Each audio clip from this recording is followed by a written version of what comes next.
Magandang araw mga guys and pips.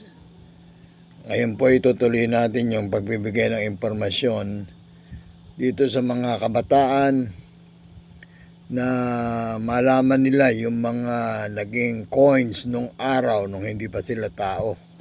Lalo na yung mga millennial na pinanganak ng year 2000. Kukuha po tayo ng isa dito mga kabarya. Ito.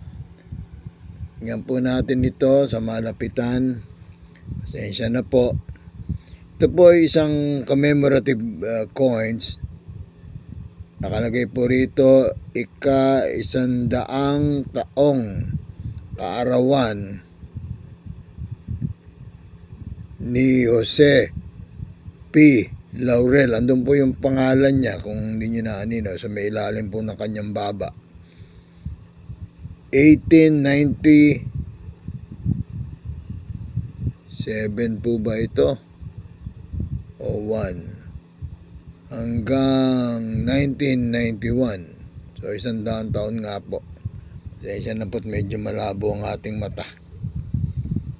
At dito naman po sa likod nakalagay ang Republika ng Pilipinas, 2 piso. So ito po ay iba ang kanyang hugis at makinis na makinis pa ang kanyang lagay.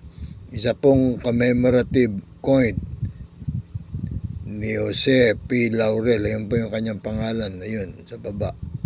Sa may baba. At muli po, ito ay 1891 hanggang 1991. Ayun. So, kuha pa po tayo ng isa para maging mabilis. Isang commemorative coins pa rin po ito. Nakalagay po rito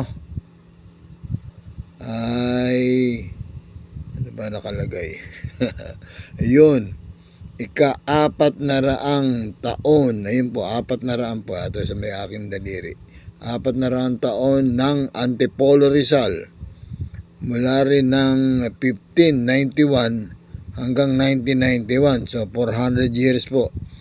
Commemorative coins na inilabas na Republika ng Pilipinas.